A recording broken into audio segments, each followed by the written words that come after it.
সালাম আলাইকুম। আমি যখন এই নিউজটি করছি আমি জানি না এটা ভিডিওটা প্রকাশিত হয়েবার আগে নাকি পরে ঘটনাটি ঘটতে যাচ্ছে। হয়তো ইতিমধ্যে হয়ে গেছে, নিউজটা একটু পরে পেয়েছেন, অথবা ঘটতে যাচ্ছে। ইরানে বড় ধরনের যে অভিযান চালাবে এর ফাইনাল সিগন্যাল আমি আজকে দেখলাম ইন্টারন্যাশনালি। কোনটা?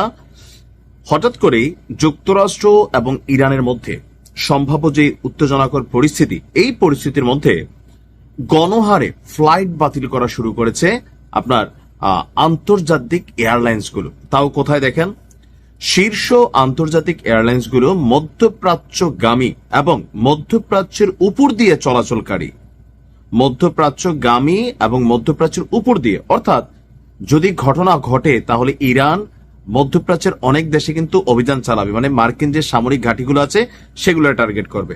সো টার্গেট করতে গেলে সেখানে তো আকাশে বিমান থাকে, বিমানগুলো উড়ে যাবে, ধ্বংস হবে।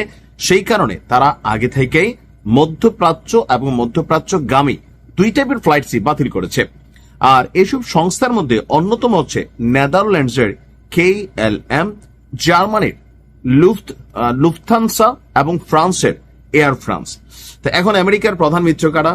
ফ্রান্স এবং জার্মানি, যারা সবাই চাচ্ছে যে আপনার ইরানের বিরুদ্ধে আমেরিকা একটা ভূমিকা রাখুক। সো এই রাষ্ট্রগুলো যখন তাদের নিজস্ব ফ্লাইট ক্যান্সেল করে, বাতিল করে, তাহলে বুঝতে হবে হয়তো ঘটনা ঘটা শুরু হয়েছে অথবা অল্প কিছুক্ষণের মধ্যে ঘটতে যাচ্ছে। আর প্রতিবেদনে বলা হয়েছে ফ্লাইট বাতিলের ফলে ইসরায়েল, দুবাই এবং সৌদি আরবের রাজধানী রিয়াদ সহ গুরুত্বপূর্ণ গন্তব্যগুলোতে বিমান চলাচল মারাত্মকভাবে ব্যাহত হচ্ছে। ভূরাজনৈতিক পরিস্থিতির কথা উল্লেখ করে এয়ার ফ্রান্স বলছে তারা সাময়িকভাবে দুবাইগামী ফ্লাইটটা বন্ধ রাখবে। অন্যদিকে নেদারল্যান্ডসের এয়ারবাস কোম্পানি যেটা আছে KLM, তারা বলছে তারা ইরান, ইরাক এবং উপসাগরীয় অঞ্চলের আকাশ সীমা ব্যবহারকারী কোনো গন্তব্যে ফ্লাইট পরিচালনা করবে না। রাষ্ট্রগুলো কোনটা? ইরান, ইরাক এবং উপসাগরীয় অঞ্চল। এদিকে মার্কিন প্রেসিডেন্ট ডোনাল্ড ট্রাম্প তিনি বলছেন যে নৌবহরটি ইরানের দিকে অগ্রসর হচ্ছে। তবে ট্রাম্প বলার চেষ্টা করছে এটা সতর্কতামূলক ব্যবস্থা, এই মুহূর্তে কোনো অভিযান চলবে না। যদি নাই চলে তাহলে কেন ট্রাম্পের এই মিত্র শক্তিগুলা ফ্রান্স, জার্মানি, তারা বা নেদারল্যান্ডস, তারা কেন তাদের ফ্লাইটগুলা বন্ধ করে দিচ্ছে? আপনি কি কিছুটা বুঝতে পারছেন? এখন ইরানের আসলে প্রস্তুতি কি? ইরানের প্রস্তুতি হচ্ছে ইরান যে কোনো পরিস্থিতিকে মোকাবেলার জন্য সর্বোচ্চ প্রস্তুত বলছে। মার্কিন যুক্তরাষ্ট্র বলছিল যে ইরানের সর্বোচ্চ নেতা তিনি বাংকারে লুকিয়ে গেছেন, তিনি জনসম্মুখে আসছেন না। এরকম নানান বক্তব্য দেওয়ার পর জোশে আইসা ইরানের সর্বোচ্চ নেতা তিনি বাংকারের বাহিরে আছেন, এটার জন্য আবার একটা ছবি অথবা ভিডিও পোস্ট করছেন। তা আমার মনে হয় দেখেন ইরান তো আর কম বোঝে না, বলে তুমি বুদ্ধি দিবা। তারপরেও থাকে না যে গরিব মানুষ, দু একটা কথা বললাম, হয়তো হইতেও পারে যে থাকে না সাহস থাকলে বের হয়ে আয়, সাহস থাকলে বের হয়ে আয়। তো সব জায়গায় সাহস দেখাইতে হয় না, বেশি সাহস দেখাতে গেলে মাঝে মাঝে মারা খাইতে হয়। এখন দেখা যাচ্ছে 20 জন মানুষ, আপনি ভাই একা একটা বীর পুরুষ, বাট 20 জন মানুষ উইথ আর্মস, আপনি একা একজন মানুষ যতই শক্তিশালী আর সাহসী হন, যাই এত কিলানের সুযোগ পাইতে না আগেই তো শুট করে ফালাই দিবে।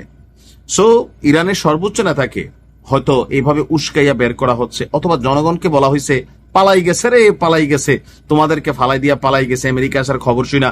কারণ ভিতরে তো এজেন্ট আছে, রেজা পাহালবির আছে না, একটা পরিস্থিতি তৈরি করছে। সেই পরিস্থিতিতে জনগণের বিশ্বাসকে পুনরুদ্ধারের জন্য অথবা সাহসটা রাখার জন্য সর্বোচ্চ নেতা বাইরে চলে আসছেন। আইসা তিনি বলছেন যে আঙ্গুল ট্রিগারে আছে, উল্টাপাল্টা কিছু হলে অ্যাকশন হবে।